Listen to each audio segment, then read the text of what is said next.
What's up, guys? Okay, so I'm gonna do a Q&A that I said I was gonna do in my last video, or maybe the video before that. In one of my videos, I was like, leave comments in the comments. Questions in the comments, and I will answer them. And so, that's what we're going to do today. Do you prefer carob over cocoa? Is there health benefit? I use carob powder because it does the same thing that cocoa and cacao powder do, except it's just a little bit sweeter, so it's easier for me to make like chocolate sauce with it. I just mix a little bit of water. But cocoa and cacao are actually a lot healthier because there are more antioxidants in it. It's Ramadan at the moment. I live in London and currently am fasting 19 hours. I was wondering if you could advise on some food which would be good to break fast with and what to eat just before fasting such long periods. I would ideally like to break fast with something that's fresh and water rich, so fruits, vegetables, and then go into stuff that's more heavy. One of my friends in my class actually is Muslim, and she does Ramadan with her family, and she said that when they break fast they normally eat things like dates or like iron rich foods. So she just mentioned dates a lot of the times and nuts and stuff, and that's what they break fast with. So I don't know if that's something you'd want. Honestly, I would just like break fast with whatever your body's craving, and normally when I fast for 18-19 hours I always just want fruit. Oh, what to eat before fasting such long periods? I would eat a super large meal, just super huge, with like slow digesting starches. I do like brown rice, avocado, a lot of veggies and nuts, and basically just eating a large meal. Honestly, if you eat a large enough meal, then you won't be dying of hunger in 4 hours. Some people think like a large meal is this big, but girl, it's like this big. I'm not even exaggerating. Do you still drink a liter of water with blackstrap molasses? I kind of got tired of it, honestly, so I'm not doing it at the moment. I do a lot of like, I go in phases and waves with the things that I do. So I did that a lot for like a couple weeks straight, and then I stopped, and probably gonna do it again, and then stop and do it again and stop. Like, I just get tired of things, and I just like to listen to like what my body wants and what I'm in the mood for. So right now I'm like not really in the mood for it, but I'm probably gonna go back to it. How much did you pay for your lash extensions? I'm interested. Okay, so let's talk about these lashes a little bit. Okay, so they are definitely not my natural eyelashes. I'm trying to look at myself in the viewfinder and like focus myself. Okay, so these are not natural. This is after almost 2 weeks. They are eyelash extensions. So basically what they do is just take like a longer lash. Just think of like an actual eyelash that would like fall off and like you could put on your finger. It's just a little bit longer and a little bit thicker, and they just like glue it on to each individual eyelash. Those are the kinds that I got. It's synthetic, the glue is vegan. I made sure before I did it, don't worry, because sometimes they can use mink, which why would you want that on your eyelids? But whatever. So anyway, the eyelash extension isn't on your skin, it's just on the hair, so it doesn't hurt. It's honestly like the most peaceful thing in the world. They just like hold your eyelid, and then you can like relax, and they just like glue it on ever so carefully. And the eyelash extensions come off with your natural eyelashes. So like when your natural eyelash goes through the hair cycle and like falls out, that's when the extension will fall out as well. That's why people go in to get their eyelashes refilled every like 2 to 4 weeks, because that's how long each hair cycle is. Mine was at a discounted price because the person who did it is the aunt of one of my friends, so she gave me a discount. But normally eyelash extensions can range between $80 to like $200, so definitely do your research, try to find the cheapest ones. There's actually a lot of Groupons that I have found for really cheap eyelash extensions. There was one that was like $55 for a full set plus a refill. Like, that's such a good deal. So in case you're interested, make sure you check out Groupon first. I just wanted to do it for fun because I've been seeing it around, and honestly, the only makeup that I ever put on is like mascara nowadays.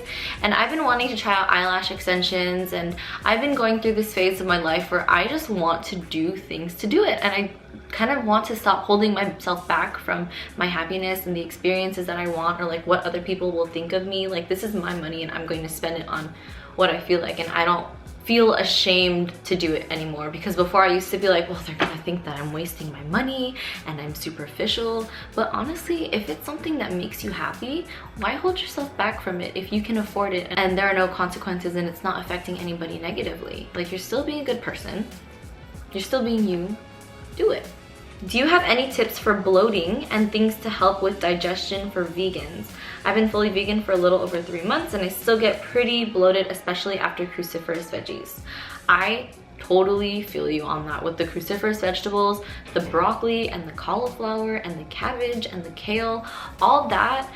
I mean, it doesn't make me bloat every single time, but like there's just this weird movement that goes on in my stomach and there's more farts, sorry TMI, and they smell a little bit more, because normally my flatulences are not that smelly, but when I eat a lot of cruciferous, things that have a lot of sulfur in it, it makes that like really gross smelling smell. Tips for bloating would be, first of all, embrace the bloat. If after you eat a meal, your stomach becomes larger, that means that food has gone into your body. Your body is not going to put the food that you just ate into your head or your butt or your thighs. It's physically going to go into your stomach and like this area of your body. So if you're bloating, like that's naturally what's supposed to happen. Like, where do you think the food goes? But after the next day, if it's still there, that just means that your body is still digesting it. It's still in there. And if there's more bloating, your body does create gas with food, especially if you're vegan or you're whole food plant-based. There will be some gas created because we eat fiber. We get that in, you know? I digress a lot. I would say to drink a lot of water and know what type of foods kind of trigger your bloating, because everybody's bodies are going to be different. Things like chewing gum and sipping through straws can cause you to swallow air like more than normal, and either you burp it out or it just goes through your whole system and like you fart it out. I've heard that drinking tea helps, and for me, when I bloat, I normally just like let it happen, honestly. I let it happen, I let whatever needs to pass through, and I don't judge my body based on what the bloat is. But if you're still a new vegan, then you're probably still bloating because your body's not as used to digesting as much whole foods as you used to. And it can take anybody's body from a few weeks to a few months to really acclimate. Everybody's different. You've been fully vegan for like 3 months. I would give you like 3 more months and see how your body's gotten used to it, because the microbiome in our gut does change according to what we introduce to it. So be patient with your body, accept it for what it is at the moment. Why don't you talk about doing intermittent fasting or getting eyelash extensions? Oh, I should do a video on intermittent fasting, because that is something that I have been doing for the past 4 weeks. Oh no, not even, like almost 2 months. 4 weeks, where did I get 4 weeks from? But I've been doing intermittent fasting for almost a long time and I am really liking it. I'll answer that question later. How do you balance schoolwork, studying, eating healthy, going to the gym, hanging out with friends, and having time to yourself? I honestly don't know. I have to sacrifice a lot of other things in order to keep everything that I want. But something that I found that really helps is that I kind of like separate my days and like the times that I want to do things, and I like delegate different focuses on it. So I haven't been able to do videos, sit down and edit for a long time. So today is kind of that day of me like filming and stuff, and because I'm doing that, I didn't really hang out with friends and have that much time to myself. But like tomorrow I'm gonna eat healthy, do schoolwork and stuff, and then the next day I'm gonna like do all that. So like I don't try to do every single thing like every day. I just make time for what I can do at that time and what I feel like doing. My rule of thumb is if you really want to do something, you will find a way to make it happen. No excuses. So I really want to do yoga in the morning, so I do that. And I really want to work out, so I make time for that. And I really want to see my family on the weekends, so I make time for that. I really want to study, so I just like fit it in. A big tip that I've been saying for a really long time is to get a planner and plan your stuff out and write out everything that you need to do so you don't forget and you can stay on track. What's your tips to help people who has bad digestive issues? I guess I could talk a little bit about digestion, what I've had to go through lately. The past couple weeks I've been really stressed out, and so stress does a lot of stuff to my body, including slowing down my digestive system for some reason. Sometimes I will be like, what's wrong with me? Like, why haven't I pooped in so long? Or like, why am I so bloated and stuff like that?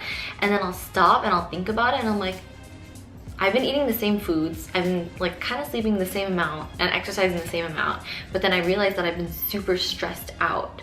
So that kind of slows down my digestion a lot. A couple of weeks ago, while my body was still kind of acclimating more to the intermittent fasting, because I have been fasting for like 18 hours and eating for 6 hours, it kind of got thrown off because my system is really, my body is just very sensitive to change. I wasn't like going to the bathroom every day, and it would be like every other day, and I was very worried about it. So I was really paranoid about the fact that everything was backed up in my system.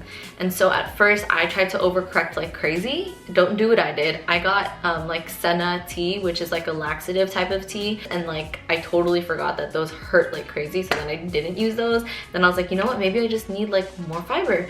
So lately every single day I've been having like 1 tablespoon of psyllium husk with either just like warm water, or I mix it into my smoothie bowls just for that extra fiber to move things. And then I would eat some prunes, but I'd like soak the prunes in hot water to make kind of like a prune tea and then eat the prunes. I really like that, I don't know why. But I found that that has helped, but also what really helps is eating more. Your body can't push out food regularly if you don't eat enough. I made sure to like up the foods that I was eating in fiber and stuff, not only for my digestion, but also for making gains and stuff. I guess those are my tips. I'm sorry if it's like really loose and not, maybe it won't help you, but just up your fiber, up your water, because when you up fiber, you need to up your water in order to move those things to your digestive system, because you don't want it to be dehydrated, because that can cause constipation, so don't do that. So yeah, those are my tips. What are dulse flakes? Dulse is a sea vegetable, and flakes is just like they've been dried up and then broken into flakes. Sea vegetables are like kelp, seaweed, it's kind of the same thing-ish, but dulse. Do you not use salt? How does your food taste like that? I don't add salt to my food. If there's food that I buy outside, there will be salt in it, but normally if I want something that's salty, then I'll use like dulse flakes, or I have liquid aminos. I would prefer to have like tamari, honestly, or like low sodium soy sauce, but I really don't like eating salty foods. Like my tongue is so sensitive to salt now that I don't even need to add any salt to food in order to taste the natural salty flavor of my food, if that makes sense. But I also use things like ketchup, sriracha, peanut sauce. They all have salt in it, so I don't really miss it, and I don't really feel like I need to add salt, like shake it on top of my food. But your tongue just gets used to it, because the taste buds regenerate every 2 weeks.